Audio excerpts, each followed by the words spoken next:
Hey there, this is Reese Ryan, and this is Reese Ryan's Rights channel, where authors and readers connect. And today I am super excited that we're going to be talking to author Olivia Dade. So without further ado,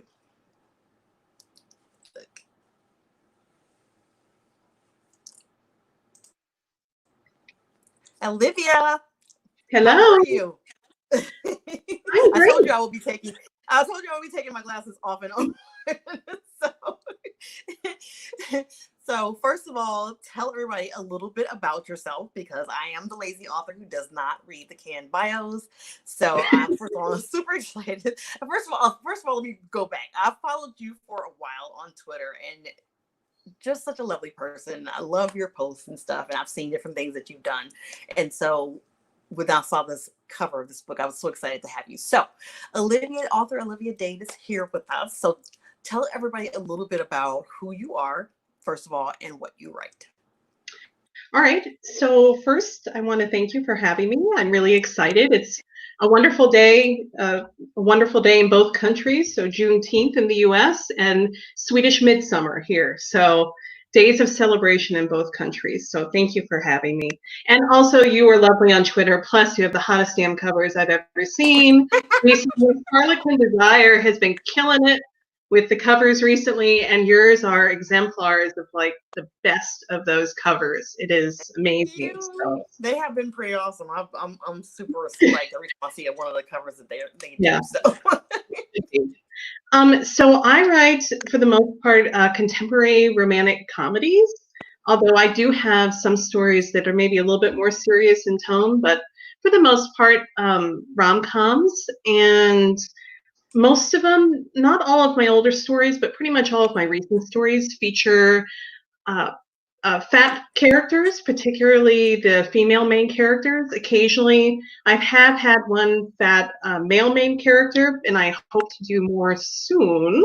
So that's something I want to explore more as well. And I live in Sweden, as I was saying now. We moved here about 2 years ago. My husband is Swedish, so yeah, there's herring in our refrigerator, so that's something. Now, you said your husband is Swedish. Did you all meet are you from the U.S. originally? I am from the U.S., yes. Okay. I'm from Virginia and Maryland. Where? Virginia and Maryland, or where I grew up. Okay. So is that where you all met in the U.S.? Yes, he was coming to the U.S. for what was intended to be just a couple of years as a consultant. He's an engineer. But then we started dating a few months into his stay, and he ended up staying for 13 years in the U.S. And then we just moved here back for me for the first time a couple of years ago.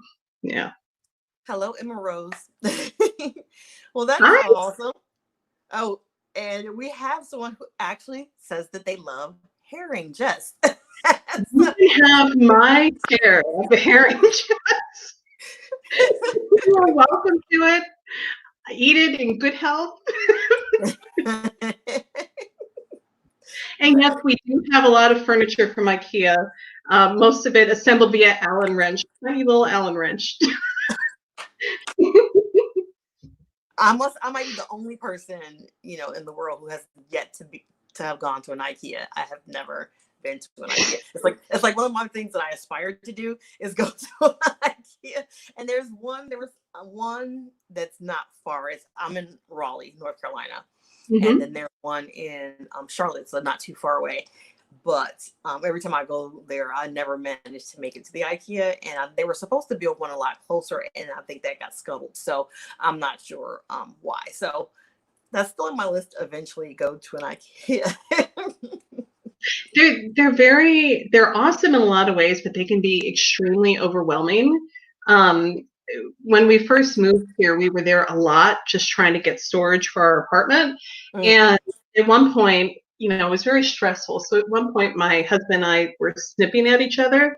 And so I was telling one of our Swedish friends later that Jan and I had a bit of a argument at IKEA. They said that's actually Swedish tradition. So I was truly Swedish. If you've argued in an IKEA with your spouse, then you are truly a Wow. Yes, stuff like that, like furniture shopping, definitely it'll take you there. Yeah. It's so hard to agree on stuff. Like my husband is definitely one who likes to be a part of the whole design process and everything. He's very involved. So, for instance, when we decided we wanted a throw rug in our great room, that was like a whole 6 month process before we could find one that we both really, really liked enough to go with it. So, yeah, he's definitely not the kind of person who's like, "Oh, just go do whatever you want. I don't care." Nope, he cares. So, he Perhaps cares. unfortunately. Yeah. So it took us a long time to find a throw rug that we can deal with. So, Mhm. but we are here to celebrate and talk about your new release. So tell everybody about it, what it is, your book 40 Love. And I'm Um, gonna tell you in a minute why I'm super excited about it, but go ahead and tell us a little bit about it. so 40 Love is the story of an assistant principal who wants to become a principal. She's gunning for the position, named Tess Dunn. And she goes on a vacation for her 40th birthday with her best friend, Belle. And her first day at the beach in the morning, a wave strips off her bikini top, and there are kids coming closer, and there's not much she can do to hide in clear water, except there's a tall dude, a tall Swede, a little ways away, and she first calls on him to get her a towel, but then realizes there's no time, so she uses him as a human shield and Oh my basically climbs on him like a koala back. And there's some flirtation, and she has serious doubts because he's 26 and she's 40 and very set in her life and her professional and sort of in her personal life is sort of kind of over romance and doesn't really think that's for her. And he changes her mind creatively in some cases. So God. That is such a fun premise. This whole meet cute of Mhm. the whole what is it, wardrobe malfunction in the water. So, and I love. Okay, so would you consider it a sports romance?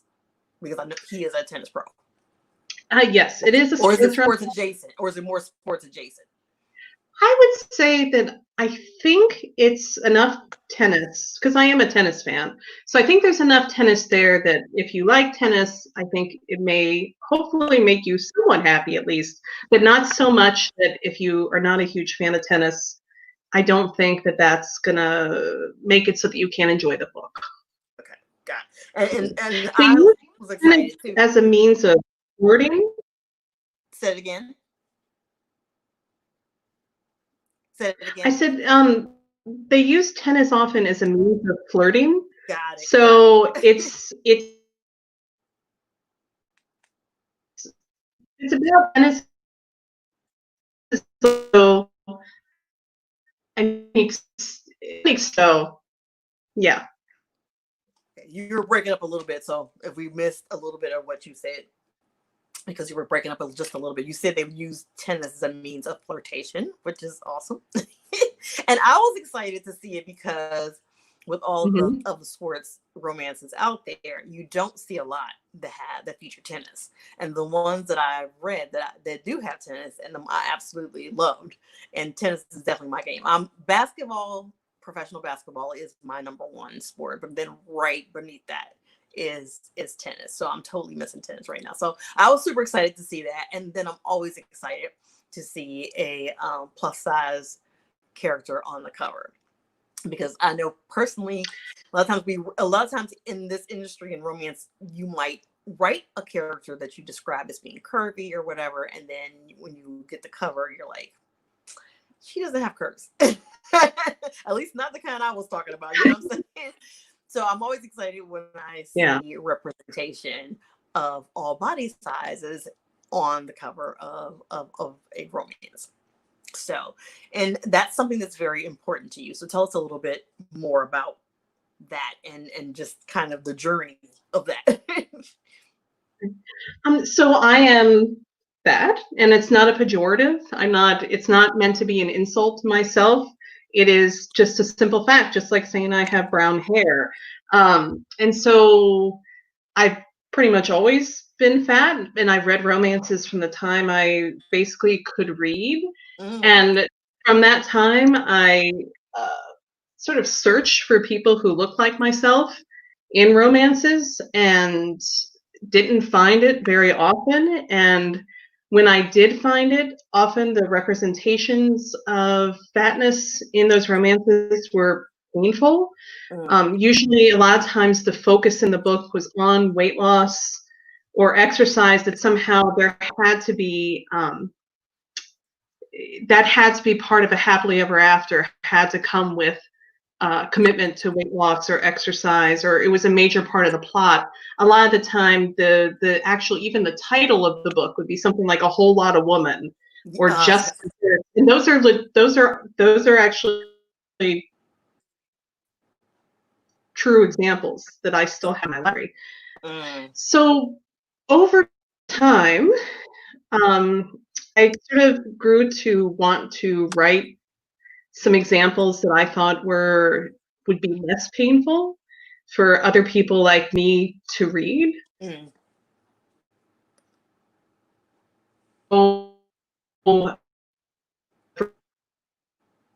To write fat characters, particularly fat female MCs, and hopefully have a lot of examples so that I could talk about different representations of fatness, so that you would have some characters who are just, it's not a big part of their life. Their fatness is completely incidental, which rarely happens in romances. And then others where, like in Spoiler Alert, which is coming out in October, she is not self-loathing at all, but she does encounter fat shaming from others and pushes back against that. But sort of there is more discussion of what being fat in our world right now, for a woman like her, which, like me, white cishet woman, what it's like for her to walk through that world and what that means to be a fat white cishet woman in the world right now. So the more representations I give, I can sort of give different aspects of what that could look like and what that means. So that's my goal. Yeah, I agree, because like I said, in addition to what we talked about earlier about, the character in a book being described as being curvy or heavy or whatever, and then you see the cover and it's nothing like that. It's kind of like, all right, side thought. One of the things that super pisses me off is going into a store and going into the plus size department and none of the mannequins are even remotely plus size. I'm just starting to see some stores that have that. Of course, the bigger pet peeve is putting us in the basement or whatever. That pisses me off. Or thinking that we want to wear something that looks like a grandma's bedspread. But I digress. That's a whole nother show. We could have a whole long conversation about that, because I have thoughts.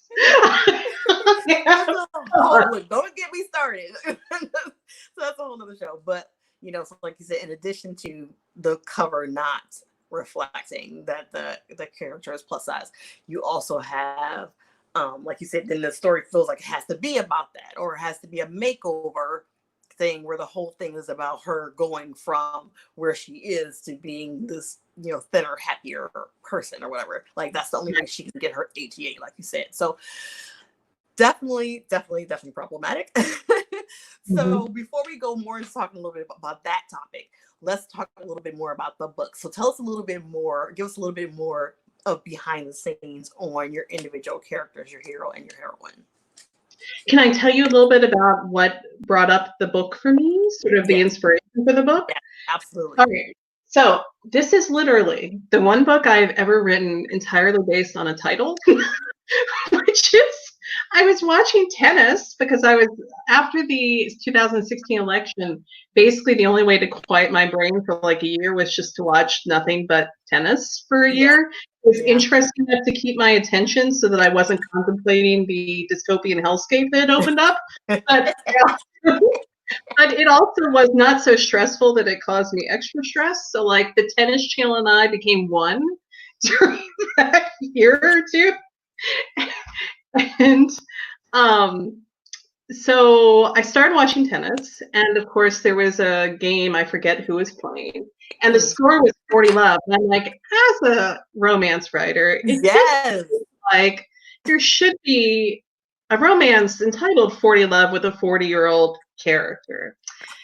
And then I started thinking about, well, okay, so if I'm going to do a 40-year-old character, of course, there's got to be. I have a lot of romances. I've written a lot with where they're both a little bit older. But in this case, I was like, what would make 40 so momentous? And in this case, it would be because he was much younger. I said, okay, so if it's going to be about tennis and she's 40 and he's much younger, why is he not? Do I want to put him on the ATP tour? And I thought, no, because I'm too lazy to research all that. Yeah. How do I? So if he's not on the ATP tour, but I want him to be someone who has been high up in tennis, what could be his backstory? And my inspiration for that is totally Juan Martín del Potro, because if you know who he is, he won a Grand Slam when he was 21.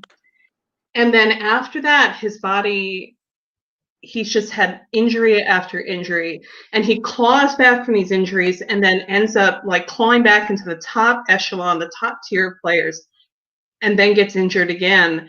And then he's gone for like a year or two, and then is like just horrible recovery, comes back, is doing great, and right now he's out again because this weird fall, he broke his kneecap. And I was like, okay, well, what if you have a character like that, except he's not coming back this time? He's left the tour at a young age because he was in his late 20s when I started thinking about this. I was like, what if you had to leave the tour at like 25 or 26 because of injuries? What would that do to you? If you were like now you're just a tennis pro at a random resort, and what would that mean?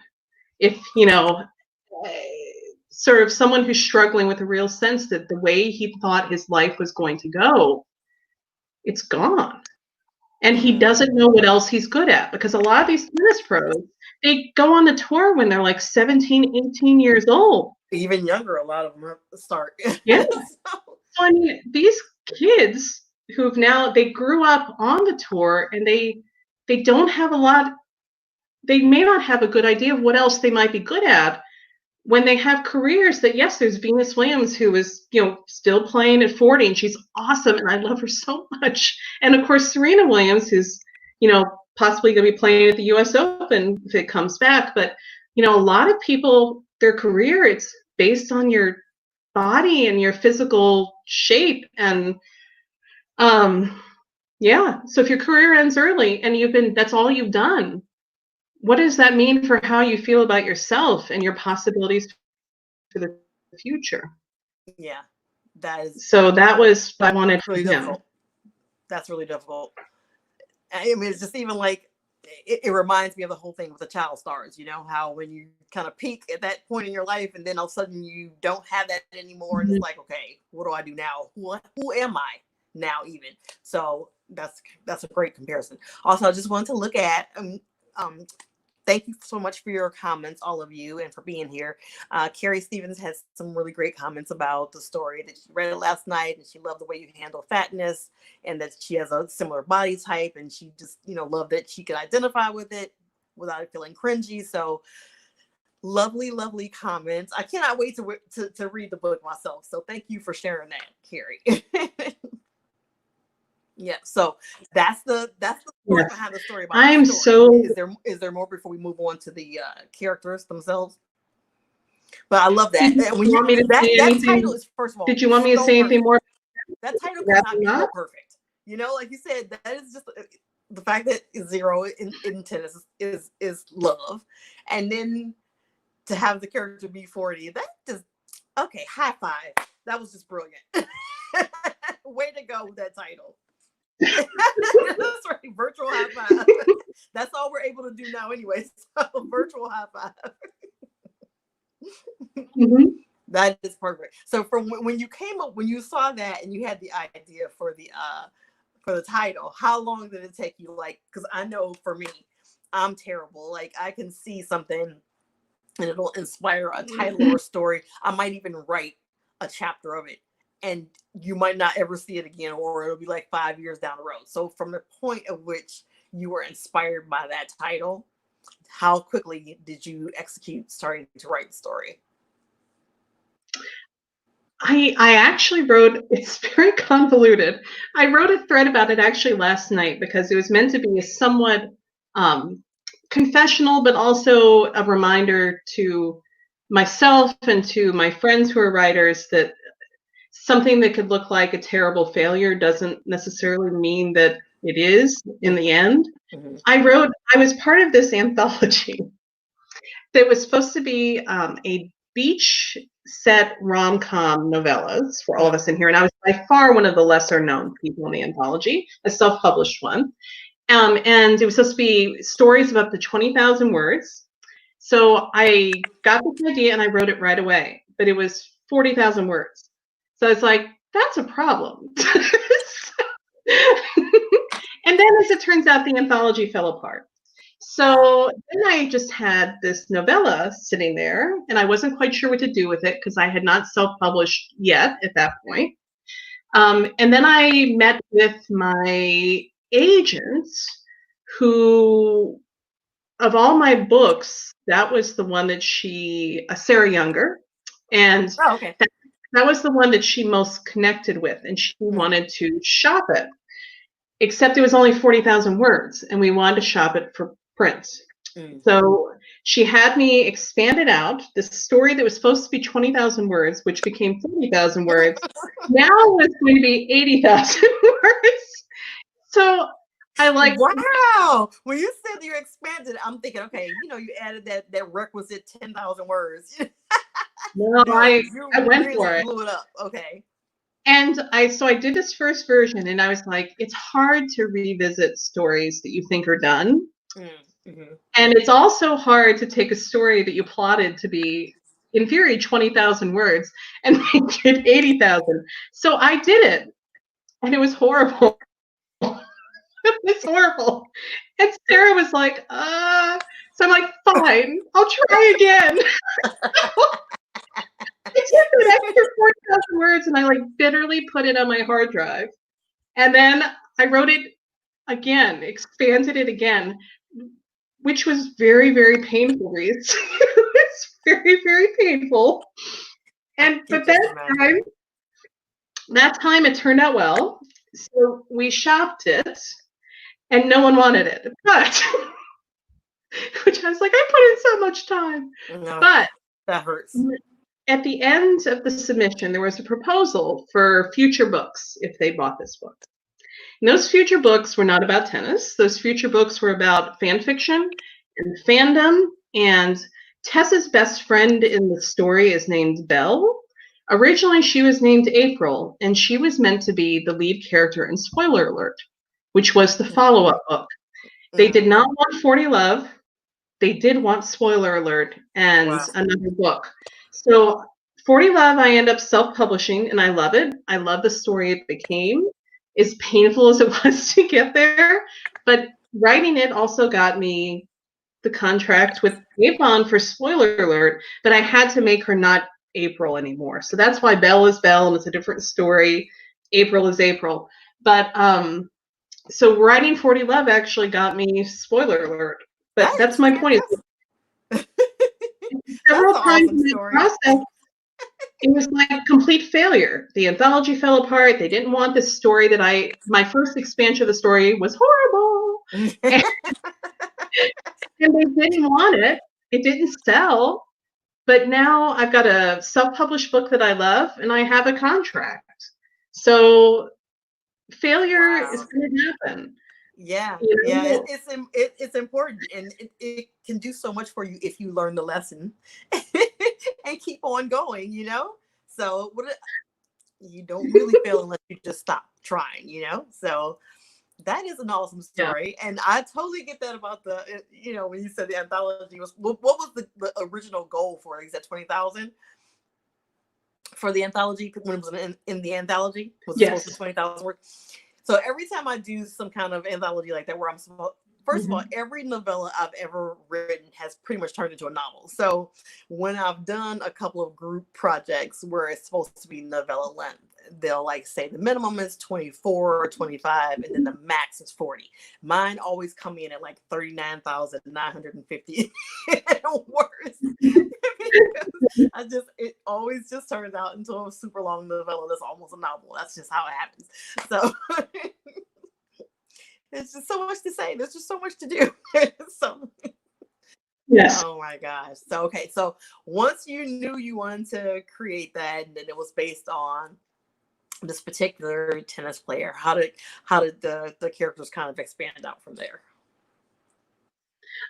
So how did I expand it from the 40,000 to 80,000? No, the characters. I mean, once you got the story together, and or the idea for the story rather together, and you knew who the inspiration was for the male character, then how did Mhm. the rest of the story just kind of come together from there? Um, I And I the character. meant it.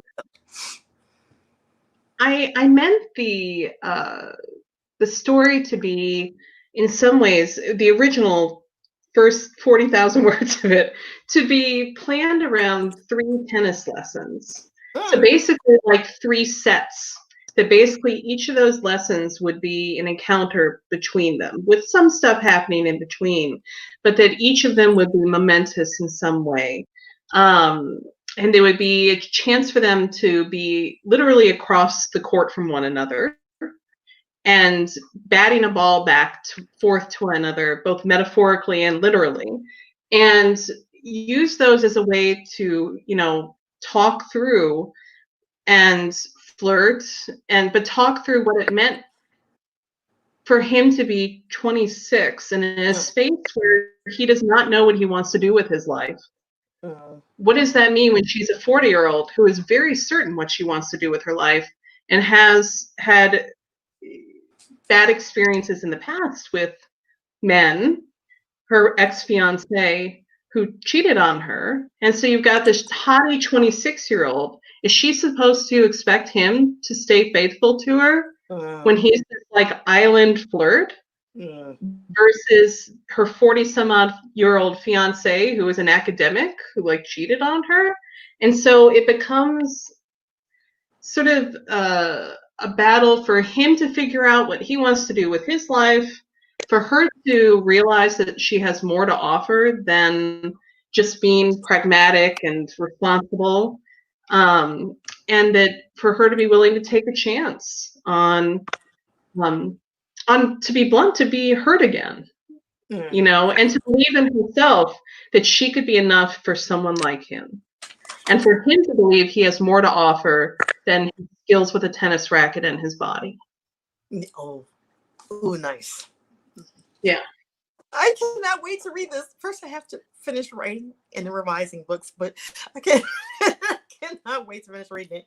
And Karen Booth, who I adore, hey Karen, says my vote for best meet cute ever.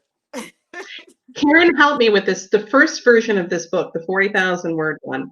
Karen helped me with it. So thank you. Thank you, my friend. She's the sweetest. She lives local too, localish. We're in the same metropolitan basically area. So yeah, she is adorable. I love her. Yep, she's the And best.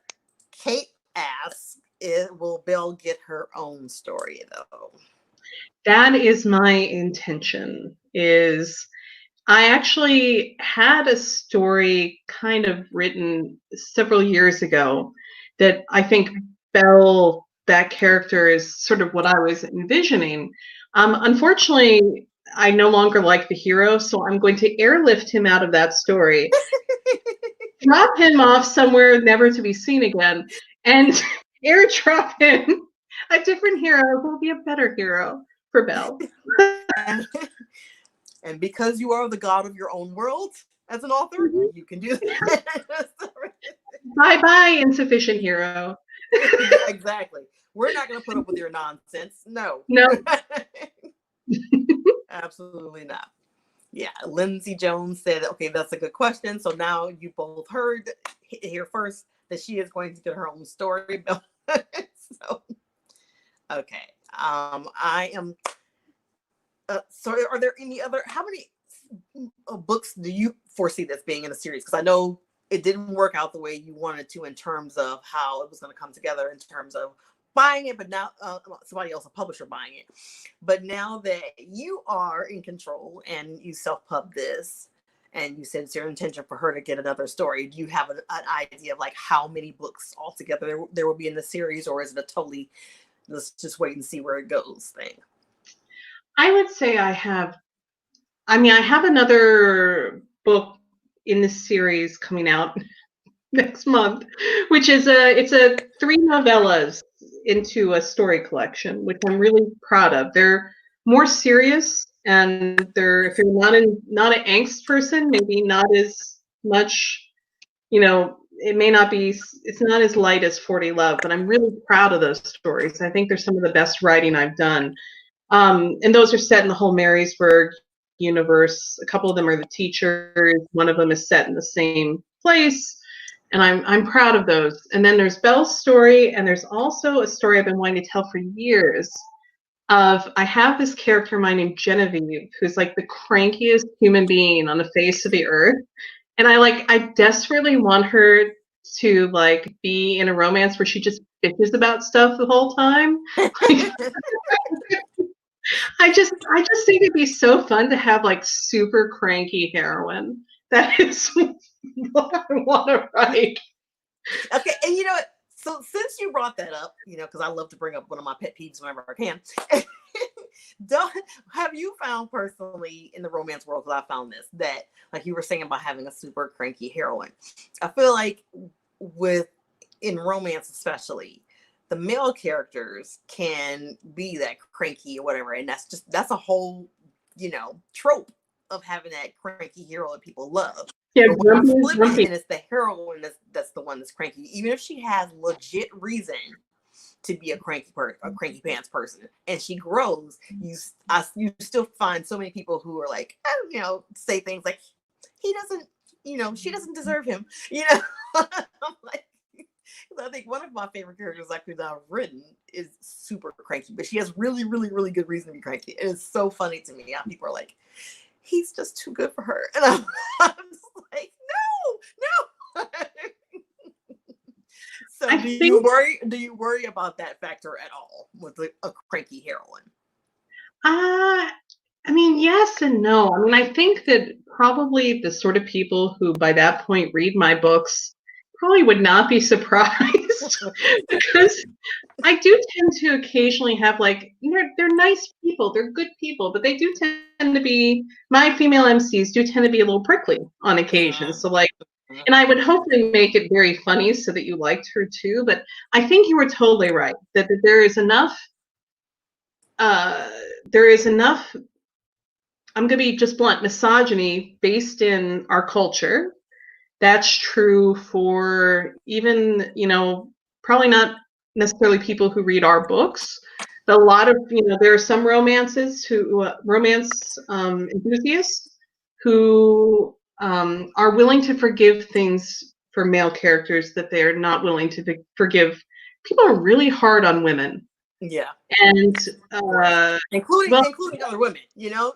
That's the problem. That's the reason why it's such a peeve of mine in this world. It's just like, okay, there's just no. And also in other marginalized groups, but in this case, so perhaps, but I have to trust that if I enjoy writing her, hopefully people will enjoy reading her. And I just really enjoy really funny, cranky women. Here for it, because she's like, I'm here for cranky Genevieve. I would even say I need cranky Genevieve. I'm done with Dr. House type men for a good long while. You know what? I'm glad you brought that up, Carrie Stevens, because that's one show I could just never really get into, is because I'm just like, the dude is just like, he was so horribly mean. I mean, it might be a fantastic show, but it was just so hard for me to get into a character that was that that mean to people all the time. So yeah, I think if we're gonna allow people to be upset or whatever, it needs to go both ways, especially, you know, when A is warranted and B it shows the character's growth. I'm like, you know, so I'm here for cranky Genevieve as well. So To be clear, she will be equally cranky at the end. She'll just be equally cranky and getting a lot more orgasms at the end. Women are can definitely sometimes be hard on women. And there was a comment here too that I wanted to share, and that is Lindsay Jones says, as a fat girl with joint problems, I super love Tess and this story.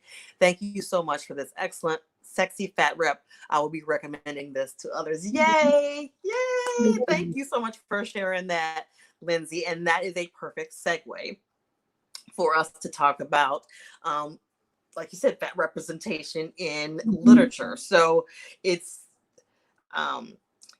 often we talked about some of the things that are problematic about it. So what would you say are some of the biggest mistakes that authors make in writing characters that are plus size? Right. First, just quickly to Lindsay.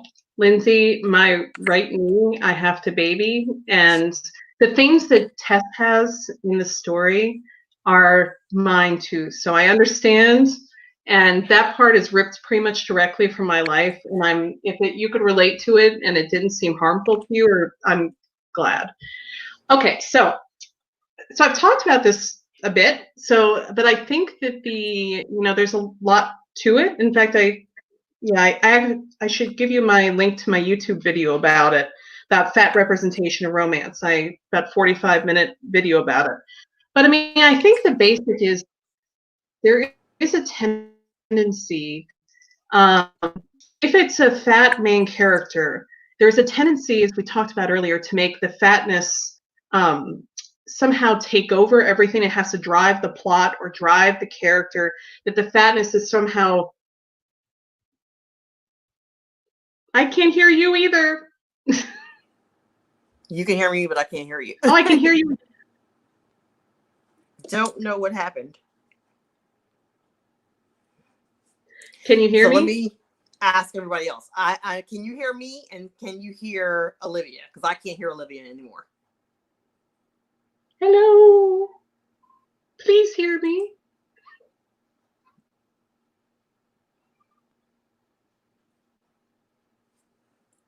So can you hear me? Yes, I can.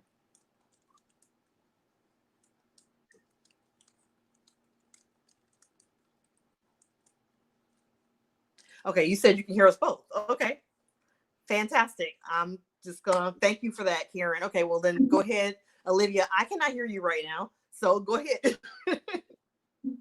I could be saying anything. So one of the things is that, as I was saying, is that if you have a fat main character, that somehow the book has to revolve around fatness, as if you're a fat person in the world, that's basically all you do every day is be fat and not have relationships and professional goals and other insecurities or problems or things that you need growth in your life, other than, that basically fatness is your character, and fatness is not a character trait. And so if you write a fat character, that can't be the crux of who they are. There are fat people who are very confident. There are fat people who are not very confident. There are fat people who are athletic. There are fat people who are not athletic.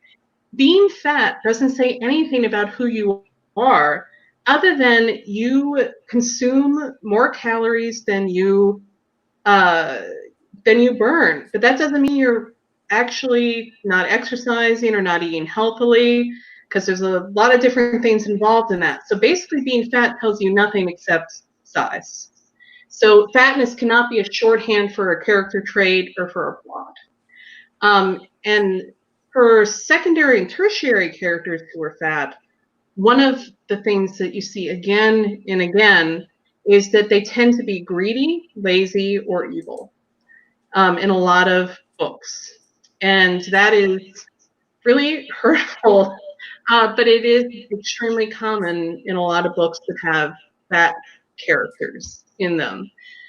And just beyond that, I would say sometimes there's this assumption that fatness by itself is a negative thing, or that fatness means ugliness, that the two are somehow synonymous, which is ridiculous. So there's a lot of specifics to this, but those are sort of the basics of the things that when I talk about this, those are a lot of the basics of what I talk about.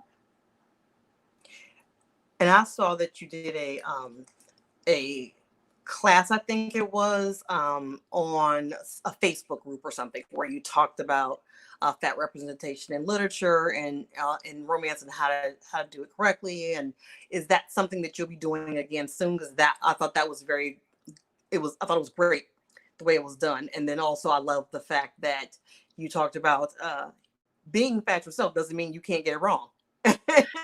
So you still, that doesn't give you a pass to just do anything or say anything that you want to. I appreciated that as well. Right. And that's something that I've had to learn myself. There are things that I wrote earlier in my career that I would not write again the same way.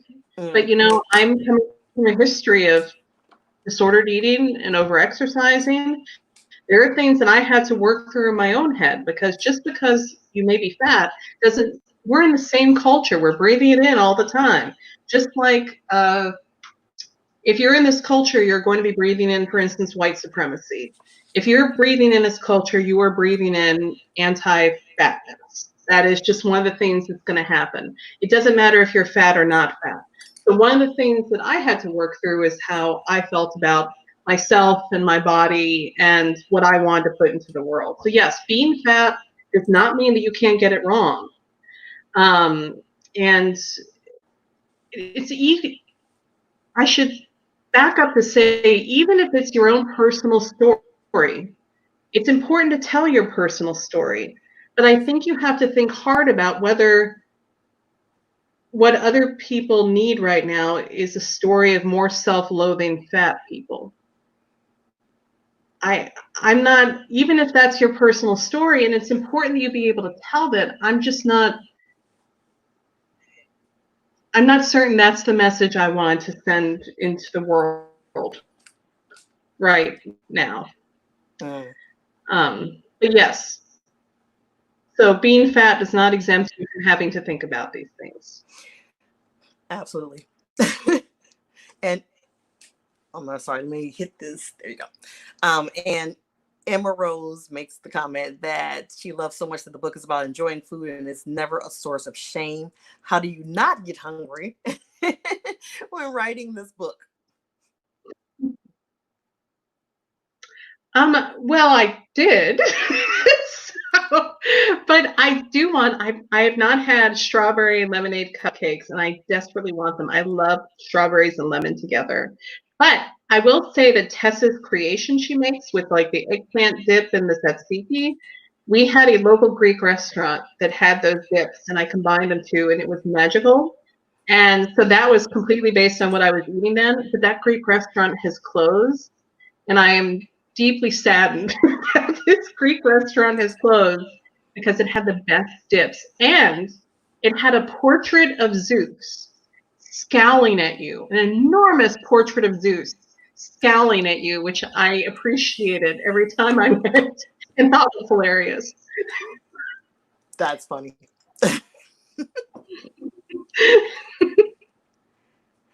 And Sharon says, I really love that Tess immediately said, these are my limits, and I'll tell you if there's a problem. And Lucas accepted it immediately. Yes, we love a hero in romance like that. Yeah. Guys who listen, male MCs who listen is like my ultimate fantasy heroes. Sadly.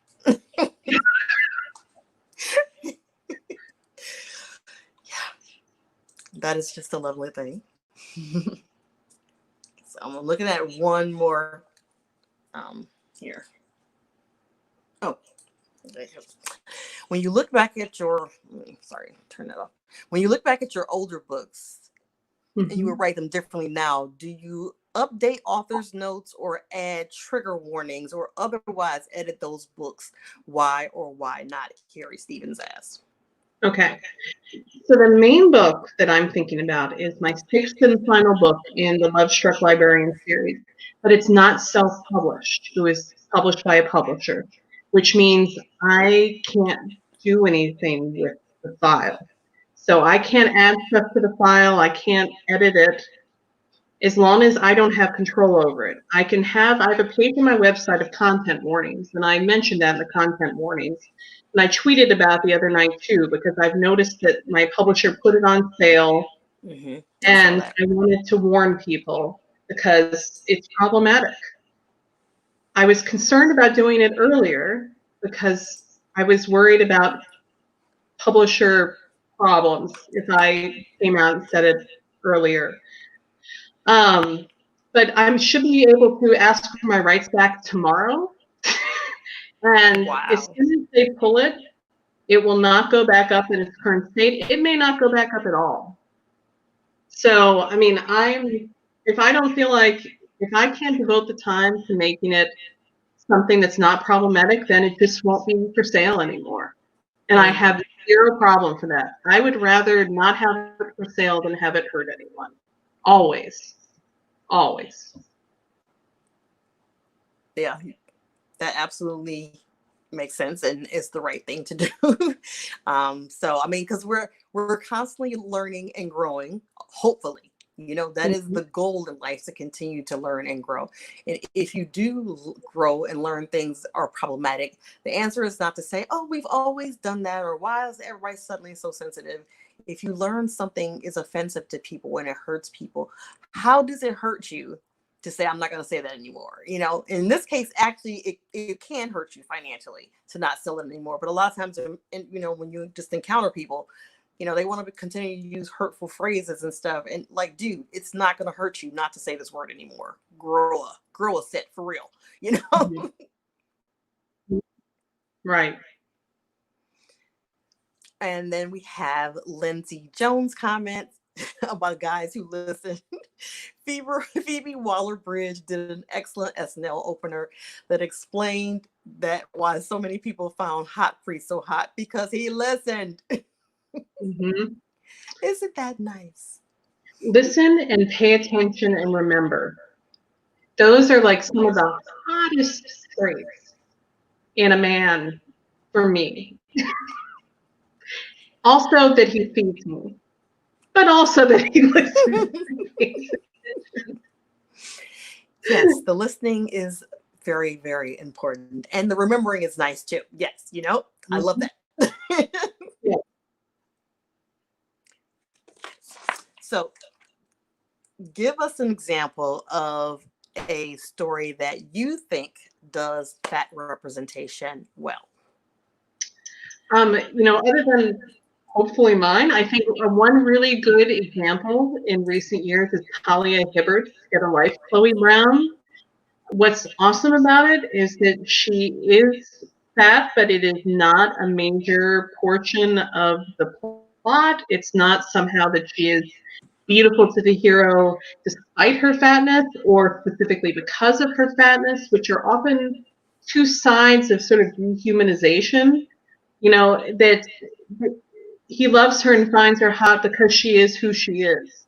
The fatness is part of it, but it's not the defining feature of her. She has other struggles with fibromyalgia and other things, but so she's allowed to be fat, but for that not to be a defining aspect of her. And that's just, you don't see it that often, honestly. It is rare for you to have a non-self-loathing fat person who that's not a major stumbling block, or you know, something that needs to be worked through in the book. So I highly recommend that. So she does it right. That is on my TBR list. Actually, that series is on my TBR list. So I'm super excited. I'm psyched even more to read it because of that. So thank you for sharing that. Let me see if there are any. Before I go to see if there's any more questions. tell us a little bit of behind the scenes about you personally. What's something that we should know about you, maybe is not widely known, like some hobby or just or your job or whatever that you want to share, that's something that maybe people are not aware of that you think people should know about you. Well, that they should know about me. I mean, I'm pretty open. I mean, I think it's pretty clear from what I say on Twitter that like I don't have a huge filter. I mean, I could tell people that, as I told Reese when we first got together for this, that this is an exciting day for me because I put on a bra for you. Even though there was going to be very little of my chest exposed, that was how seriously I took this. There had to be a bra put on. And makeup, I want to point to my lipstick, which doesn't happen often. This is in tribute to my friend Margreta Martin. I use Lipstick Queen. Usually, I only wear strawberry chapstick because that is the classiest of the chapsticks. But I upgraded for you today, Reese. That was funny. And when we were backstage and you were like, "Oh, I put on a lipstick and a bra for you," I was like, "Okay, that's serious business." You broke about the bra and the lipstick. I'm still wearing pajama pants. And I don't want to feel like standing up, but I'm like wearing my leggings because this channel is sponsored by Leggings Are Pants. So yeah, absolutely, totally. So, is there any? Oh, first of all, tell us what's coming up next for Olivia Dade. What can we expect next from you? Okay, so next month I have a collection of stories set in the Marysburg universe, and that's called Sweetest in the Gale. The title is based on the Emily Dickinson poem that hope is the thing that feathers. And one of the last lines is about how its song is sweetest in the gale, that hope. And the first novella is a lot about poetry and grief, which sounds like, I know, like super fun, but I promise you, I'm really proud of this story. I think it's a really lovely story.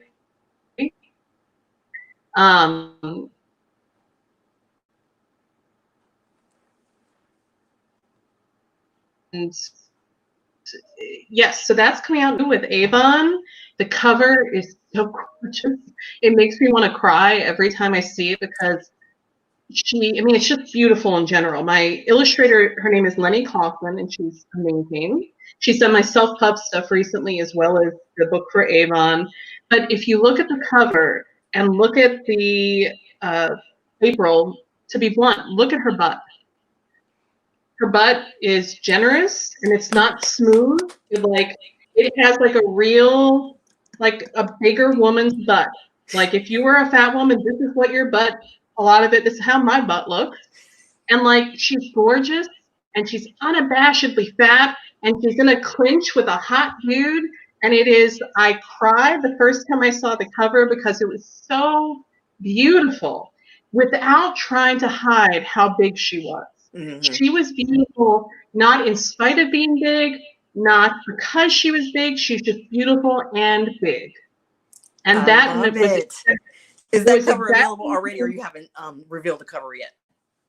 Oh, yeah, it's available already. In fact, just today, spoiler alert, went up on NetGalley and Edelweiss. Oh, sweet. Oh. And I might have missed it, but when did you say it's coming out?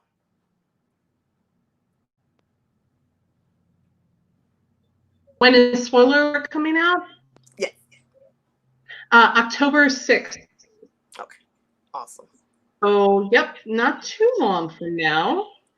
This is the stage, as I was saying on Twitter, where people are just beginning to read it today, which is, I don't know if you feel this way, Reese, it is nerve-wracking. The first day the people outside your like editor and your circle of friends read a book, it is terrifying to me. Yes. So thank you for letting me be distracted while people are reading my book and are deciding whether it's horrible or it's wonderful. I hope it's wonderful. I tried to make it wonderful, but we'll see. It it definitely is, like, it freaks me out. Like, you spend all this time on a book, and then I do freak out. And I have especially been freaking out lately because the last two books I had with Harlequin Desire, it was so funny because the book went up on NetGalley before I had actually gotten a copy. And that's one of the things I like to do is as soon as I get a copy, I like to read through it. And then it's like it soothes my mind to know, okay, this isn't a Mhm. giant pile of crap. And so so when people get to read it first, they're like, oh, I just downloaded on NetGalley. And I'm like, I haven't even read it yet. So like I'm freaking out. So I totally get that. Yeah. So tell people then where they can connect with you, because first of all, thank you for coming and for having this conversation. I enjoy it so much, and I can't wait to read 40 Love and your book that's going to be coming out later this year. But for anybody who is new to you, please tell them where they can find you as far as your website and your social media. Okay, so my website is oliviadade.com. I went boring for that. It's pretty easy to find. In theory, I'm on Facebook, but in reality, I am not. And I actually need to make that clear. I may even pull down my Facebook account because I am deeply unhappy by the decisions Facebook has been making and Mark Zuckerberg have been making. So I think I had just have an author profile. I'm not sure I'm going to be there even theoretically much longer. So if you want to find me on social media, I'm not a good multitasker. Like I'm on Twitter all the time. Like I think I'm pretty friendly. Would you say I'm pretty friendly on Absolutely. Twitter? That's why I So, like you so much. so you can find me on Twitter. I am pretty much what I seem to be on Twitter. Basically, what you see is what you get. It's the avatar with a lady who looks very much like me, except with a bun on her head. So come find me. It's at Olivia Writes. All one word, Olivia, OliviaWrites. I never thought about that before, but yes, now I'm realizing, yes, your avatar does. That is awesome. So, and this is a tip for any person, author or reader, following another author. Yes, we connect on Twitter and stuff, but you just never know with these social media sites whether they're A, gonna blow up, or B, gonna do something super stupid to make everybody leave them. So make sure that you connect with your favorite author and you like join their mailing list and stuff, because the mailing list actually belongs to them. And so like if Twitter blows up or Facebook blows up or something, you won't be connected to that person anymore. So joining the mailing list is a great thing to do. My newsletter is called the Hussy Herald, and I really only send one out when I have a book coming out or if there were to be a sale or something like that. So I'm not going to bug you all the time. Um, my self-published publisher, I call the Hussies and Harpies Press because I really do like my cranky ass women. I do.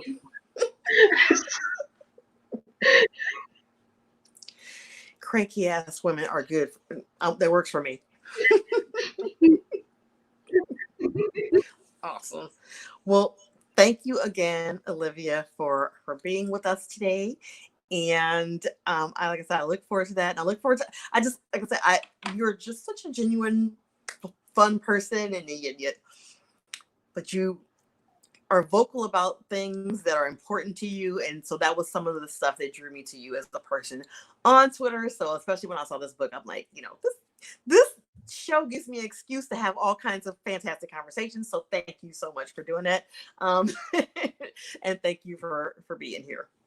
And thank you for having me. I've had so much fun, and I'm just so touched that you thought of me. Thank you, Reese. You're welcome. Yay, and thank you to everybody who has been here participating and being a part of the show with us. We appreciate you so much. And then next week we are going to have, or I'm going to have, Avery Flynn is going to be here with me next week, and I do believe the week after that it's going to be Vanessa Riley. So lots of author conversations coming up. There's going to be some reader conversations coming up in a few weeks as well. So thank you all for joining us, and you have a fantastic weekend because it's Friday. Take care. Bye.